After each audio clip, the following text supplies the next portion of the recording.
You wake up on a Monday morning. You grab your phone before you even get out of bed, not to check messages, not to scroll social media. You open your banking app, and you stare at the same number you have been staring at for months, maybe years. It is not zero. It is the opposite of zero. And the painful part is not even the number itself. The painful part is that you have been making payments every single month, never missing one, doing everything you were told to do. And that balance barely moves. Sometimes it goes up. That is not bad luck. That is not a personal failure. That is interest compounding against you every single day. And it is happening to almost half of American adults right now. According to Bankrate's most recent data, 46% of Americans who carry a credit card are not paying their balance off in full every month. Nearly half. And the average household is now sitting on over $9,300 in credit card debt alone, not counting the car loan, not counting the student loans, not counting the medical bills. Here is what that actually costs in real life. If your household carries $9,300 on a credit card at today's average interest rate of around 24%, and you only make the minimum payment, you will be paying on that debt for over 20 years. The total amount you hand over before it is gone will be more than double what you originally owed. More than double. That is not fine print. That is the math. And the credit card company is counting on you not doing it. But here is what I want you to understand before we go any further. The people who get out of debt fast, the ones who go from drowning to debt-free in 18 months or less, they do not always have higher incomes. They do not always have it easier. What they have is a system, a specific, behaviorally smart, proven system that works with human psychology instead of fighting against it. That is exactly what this video is about. Hey, I am Deborah, and I am genuinely, almost embarrassingly obsessed with pulling apart how money works, how debt works, how the same financial system that is designed to keep most people stuck also contains,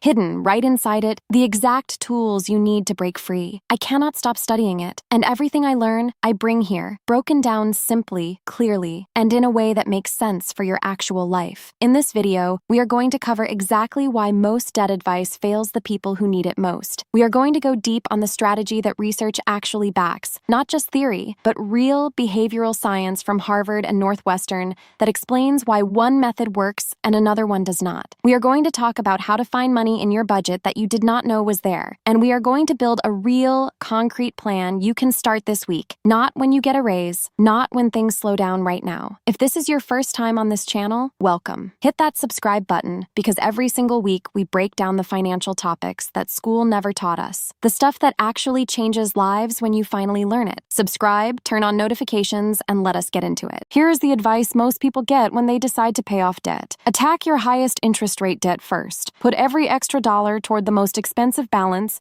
pay the minimums on everything else, and mathematically, you will pay the least total interest over time. This strategy has a name, the debt avalanche, and on paper it is perfect. In real life, it fails the majority of people who try it. Here is why. The debt with the highest interest rate is very often also the debt with the highest balance, which means you could be grinding away at that one debt for a year or more before you see a single balance hit zero. Month after month, you are making payments and the number barely moves. There are no wins. There is no milestone to celebrate. There is just the slow, grinding feeling of progress that you cannot see or feel. And around month 3 or 4, sometimes sooner, most people lose momentum. Life gets complicated. Motivation fades. Old spending habits creep back, and the whole plan quietly falls apart. This is not weakness. This is just how human motivation actually works. We are wired to need visible progress. We need wins. We need to see evidence that what we are doing is working. Researchers who have studied debt payoff behavior found something that the spreadsheet crowd did not expect. The people who consistently made it all the way to debt-free were not the ones who followed the mathematically optimal path. They were the ones who arranged their payoff in a way that gave them early, concrete victories,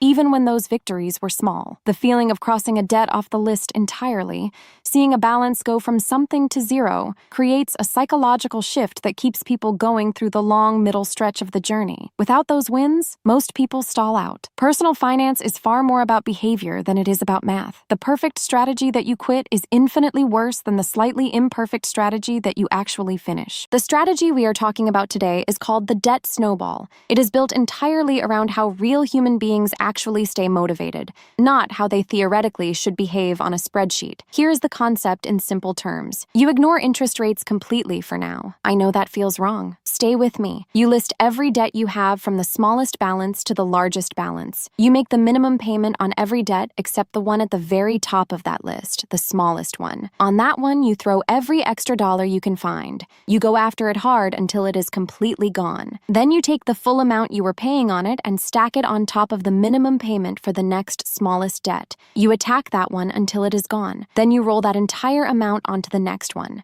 With every debt you eliminate, the amount you are throwing at the next one gets bigger. That is the snowball. It starts slow, but it picks up speed with every single payoff. Let me show you how this looks with a real example so you can see yourself in it. Picture 4 debts: a medical bill sitting at $400, a store credit card at $1,800, a car loan at $8,500, and student loans at $18,000. Your minimum payments total $540 a month across all 4. You have gone through your budget and found an extra $150 you can put toward debt. Your total debt attack budget is $690 a month. Most people in this situation spread the extra $150 loosely across their debts.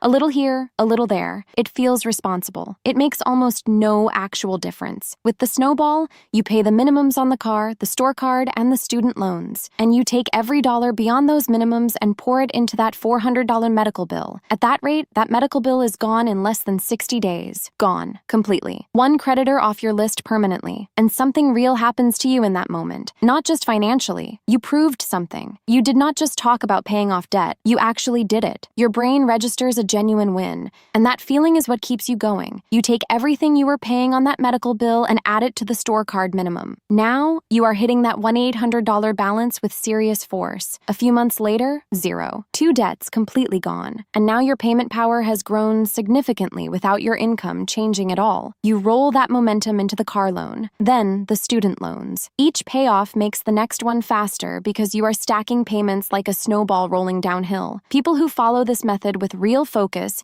typically reach debt-free in 18 to 24 months. Not 20 years, not a decade, a year and a half to 2 years. Yes, technically you might pay a little more in total interest compared to the mathematically perfect approach. Maybe a couple $100 more over the entire journey depending on your specific balances and rates. And my honest response to that concern is this: the person who pays a little extra in interest but actually crosses that finish line beats the person who chose the perfect strategy, burned out after 4 months, and is still on minimum payments 2 years from now.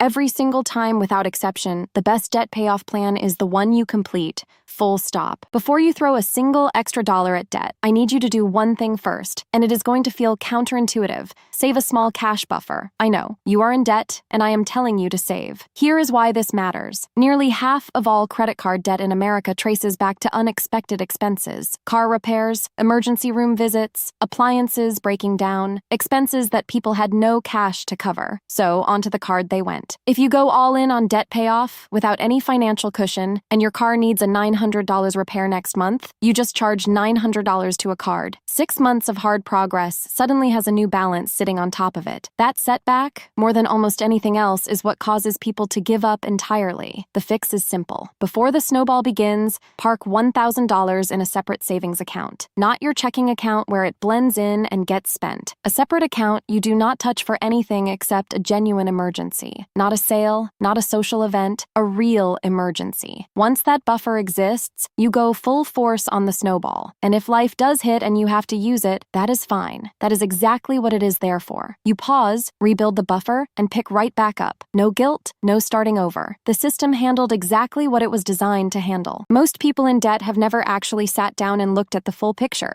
They have a rough sense, somewhere around a certain amount, but the specific numbers stay fuzzy because looking at them feels heavy. That avoidance is costing you. You cannot build a real plan around a vague feeling. Here is what I want you to do. This week, not someday. This week, sit down with your phone, a piece of paper, or a simple spreadsheet. Write down every single debt you carry. Credit cards, store accounts, medical bills, car loans, student loans, personal loans, money owed to family, anything sitting in collections, every single one. For each debt, write down the name of who you owe, the current balance, the minimum monthly payment, and the interest rate. Do not skip anything because it feels too small or too embarrassing. The $250 bill sitting in collections. Write it down. The loan from a family member you have been avoiding. Write it down. The buy now, pay later balance you forgot about. Write it down. Add it all up. Take a breath. Whatever that number is, it is just a starting point. Not a verdict, not permanent, just today's starting point. Then sort your list from the smallest balance to the largest. You just built your snowball order. That list is your entire plan. Also, pull your free credit report at annualcreditreport.com. Free once per year. You may find old collections collection accounts or errors you did not know existed. Better to see everything now than be surprised later. Here's the part that trips up a lot of people, because the response I hear most often when I talk about putting extra money toward debt is, "I do not have any extra money. There is nothing left." And I hear that. I believe that it feels completely true. But here is what I have consistently found. Most households, even those that feel genuinely stretched, have somewhere between $75 and $400 a month leaving their accounts unnoticed, not through reckless spending, through small automatic charges and unconscious habits that never get examined. The first step is 30 days of honest tracking. Every single transaction, every purchase, every subscription renewal, every delivery fee, every convenience store stop, everything that leaves your account for 30 days. Not where you think your money goes, where it actually goes. Use your bank's app. Screenshot your transactions. Write it down by hand. Whatever works. Just track everything for 30 days without skipping anything. Most people who do this are genuinely surprised, because the small stuff does not feel like spending when it happens. It feels like nothing. It is only when you total it up at the end of the month that you see it added up to hundreds of dollars you cannot account for. After 30 days, build a zero-based budget. Every dollar that comes in gets a specific job before the month begins. Housing, utilities, groceries, transportation, insurance, minimum debt payments first. Then your snowball payment, the extra above the minimums, gets assigned like a bill, not like an afterthought. Then, whatever remains gets split between other needs and a small amount of wants. The single biggest mindset shift in budgeting for debt payoff is this: your extra debt payment is a bill. It is not what you do with whatever is left at the end of the month, because there is never anything left at the end of the month.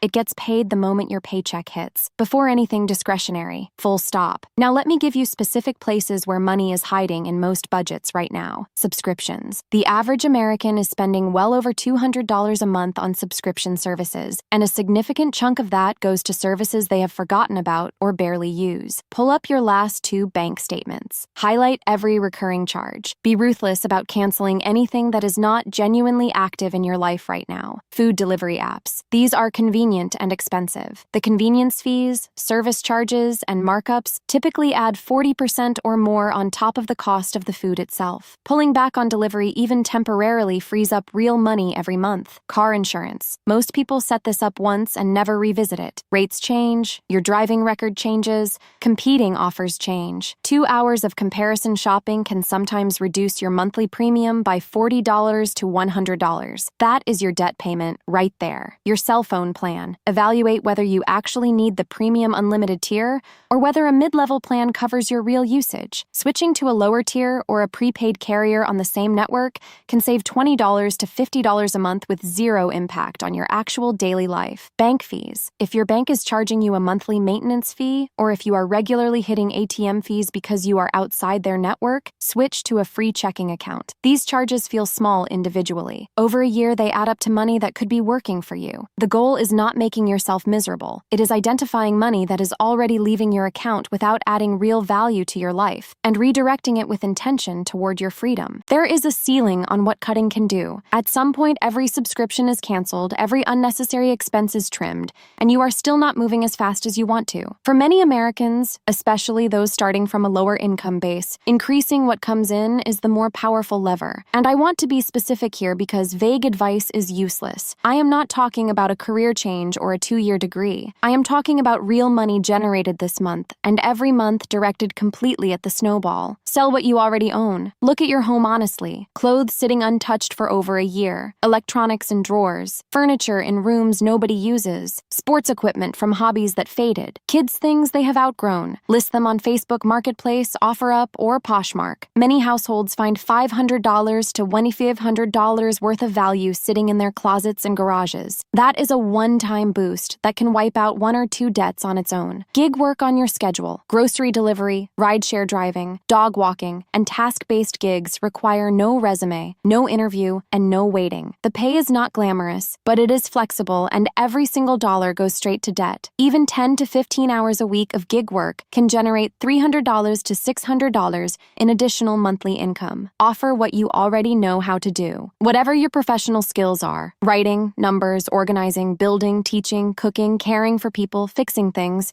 Someone nearby will pay for it. Neighborhood apps, Nextdoor, Craigslist, and word of mouth can connect you with paying clients faster than you might expect. Ask for a raise. If you have been at your job and performing well without a meaningful increase recently, make the case. Document what you bring. Research what similar roles pay in your market. Then have the conversation. The worst outcome is the same situation you are already in. The best outcome changes your monthly cash flow permanently. Look for overtime. If your employer offers it and your body and schedule can handle it, extra hours at time and a half stack up fast. Even 6 to 8 additional hours per week adds meaningfully to your monthly debt payment. Every single dollar of additional income during this period has one destination: your snowball. Not a treat, not an upgrade, the snowball. The temptation to let your lifestyle grow as your income grows is the exact pattern that keeps people financially stuck, no matter how much they earn. Extra income during debt payoff belongs to the debt, nothing else. Here is something the credit card companies and collection agencies are counting on you not knowing. You have more power in this relationship than they want you to think.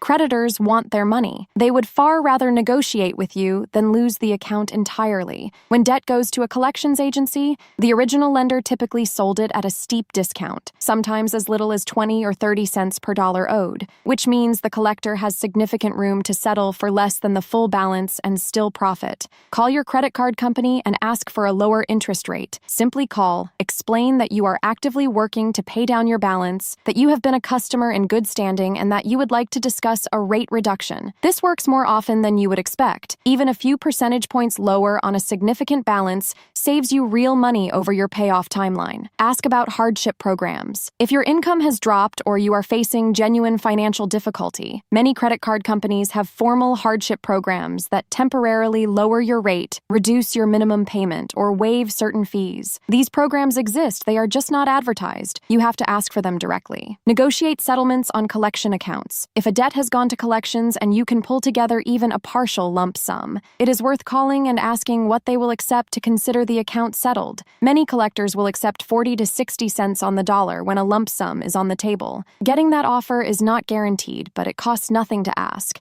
Always get any agreement in writing before any money changes hands. This is non-negotiable. Verbal commitments in debt collection mean nothing. If they will not put it in writing, walk away. I want to spend a few minutes on something that most finance videos skip, because I think it is just as important as any strategy we have talked about today. Carrying debt is not just a financial burden. It is a physical and emotional one. Research consistently shows that financial stress is one of the top drivers of anxiety, disrupted sleep, and relationship strain in American households. The weight of it affects how clearly you think, how present you are, and how much energy you have for everything else in your life. And underneath the stress, for a lot of people, there is shame. A quiet voice that asks how you let it get this far. That compares you to people who seem to have it together. That tells you that you should have known better. I want to speak directly to that voice. You did not land in debt because of a character flaw. You landed in debt because life is expensive and financial education in this country is nearly non-existent. Because nobody sat you down at 18 and explained what compounding interest actually does over time before you signed your first credit card application. Because emergencies happen to responsible people. Because there are periods when income simply does not cover what living costs,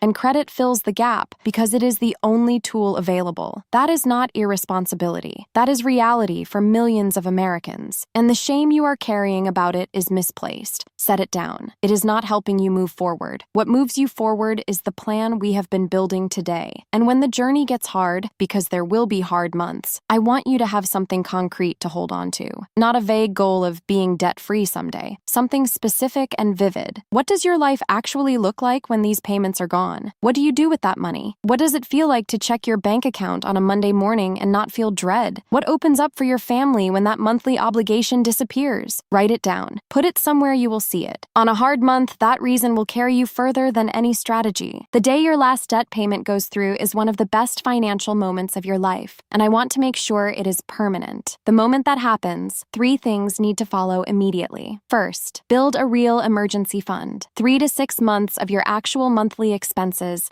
sitting in a high-yield savings account completely separate from your checking. This is the cushion that means you will never need to go back into debt for an unexpected expense. A car repair does not become a credit card balance anymore. A medical bill does not set you back months. This fund is the protection that makes everything else you are building sustainable. Second, start investing right away. The money you are sending to your creditors every single month it does not become lifestyle spending now. It goes into a 401k if your employer offers one, a Roth IRA, or a brokerage account. You spent months or years sending that money to people you owed. Now it starts going to your future. With time and compound growth working for you instead of against you, starting in your 30s or 40s can still build remarkable wealth before retirement. Third, identify the root and fix it permanently. What actually created the debt in the first place? Was it the absence of an emergency fund, which you now have? Was it spending in a specific category that consistently ran over, which your budget now manages? Was it income instability, which you are now addressing with multiple streams? Whatever the original cause, build a specific system that prevents it from happening again before you need that system. Debt freedom is not the finish line. It is the foundation. Everything that becomes possible in your financial life, investing, building wealth, having options, retiring on your terms, is built on top of it. Let me bring this all together. Today, we covered why the most popular debt payoff strategy fails most people and what behavioral research says actually works.